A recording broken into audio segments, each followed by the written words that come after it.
នេះយើងឡជីវ៉ាអូស្មានរបស់អង្គការជួយមួយរត់ឡហ្នឹងយើងគោអាចគូឡើងគោអាចគូទៅយើងបើកអាឆ្នុកនេះវាហូរចូលមកក្នុងនេះមានអាងមួយធំ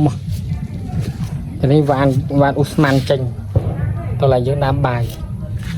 នេះឡើងអាចគូដល់វាប្រើអស់ហើយវាហៀចេញមកហ្នឹង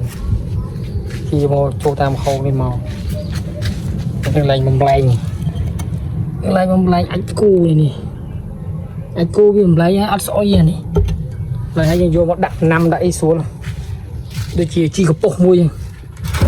អាចគូដួសដល់វាពេញយើងដួសមកដាក់ក្នុងនេះគឺដាក់ក្នុងនេះទុកដាក់ច្រើងដាក់អីទៅលាយច្រើងលាយបានតែជីកប៉ុសហ្នឹងនេះអញ្ចឹងជីល្អហ្មងជីនេះវាអត់អាចគូវាអត់ដោះស្មៅទៅអីវិញដាក់គល់ដំណាំគល់អីល្អហ្មងជាមួយខ្ញុំនាំទៅមើលឡើងវាចេញហ្គាសហើយចេញអូស្មានទៅនេះវ៉ាននេះឡើងចេញទៅចេញតាមយូពណ៌ខៀវយូមកឆ្ងាយដែរនឹងចេញពីនោះមកយើងតយូមកងំដល់ចក្រានបាយចេញមកមានដល់នេះចូលឡើងចក្រានបាយឡើងមានដុំលែងសម្រាប់ម្លែងដុំនឹងហើយវាចេញមក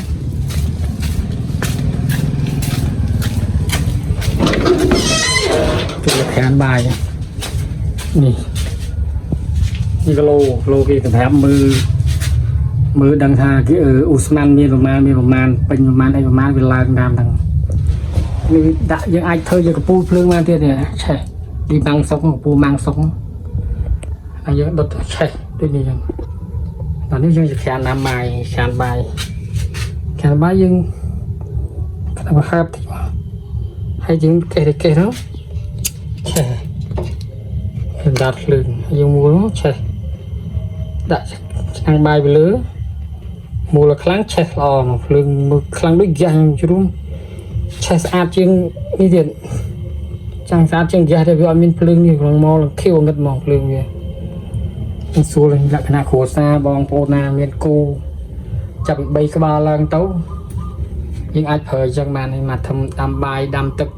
ហូបលក្ខណៈគ្រួសារគ្នា3នាក់ទៅ5នាក់មួយថ្ងៃរួចមកស្រួលអត់មានដូចយើងប្រើហ្គាសធម្មតាអញ្ចឹងអត់មានចំណាយអីទេចំណាយតែអាចគូនៅតែយើងគោអាចគូដាក់ក្នុងអាឡលេងមិញមួយផ្លេតទេហើយបន្ទាប់មកយកបានហ្គាសមកប្រើអញ្ចឹងហ្នឹងឆេះស្រួលហ្នឹងដល់ដាក់ឆ្នាំងទៅលើឆេះខៀវមកភ្លើងអាចពេញហ្នឹងមកតាមបាយឆ្អិនស្រួលមកហើយនេះពូលគេពូលនេះវាប្រើដុតភ្លើងនឹងណាំងសុកយើងគេថាបើហើប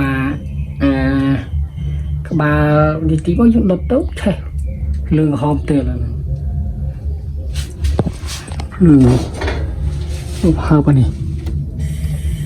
មន់ស៊ីយើងកេះដុតបន្តិច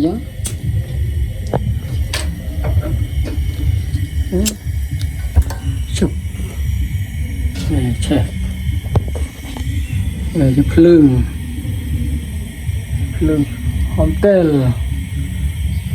តែពេលច្រើនឥឡូវអត់សូវប្រើហ្នឹងមែនទេដោយសារយើងប្រើពូភ្លើងរត់វានេះវាភ្លឺដូចដល់ភ្លើងរត់ពេកហ្នឹងគេទុកថាអូស្មានហ្គាសវាហ្នឹងទុកតែដាំបាយដាំទឹកអីបានហើយយើងបាច់ប្រើហ្នឹងអរគុណច្រើនអរគុណមានតកូចំនួន3ក្បាលគូអាចផលិតទៅជាអូស្មានបានហ្គាសវាបានអូស្មានយកមកដុតដាំបាយដាំទឹកស្រួលអត់មានចំណាយទិញហ្គាសទិញអីគូ3ហ្នឹងរួចបានមកអូស្មានវាហ្នឹងអាចឆេះបានមក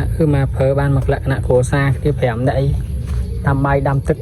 លក្ខណៈ5នាក់អីហូបមុំស្អីឡើងយើងចាក់អាចគូចូលទៀតទៅបានហ្គាសមកនឹងមកទៀតបានប្រើទៀតអូស្មានហ្នឹងមានគូ3ក្បាលហ្នឹង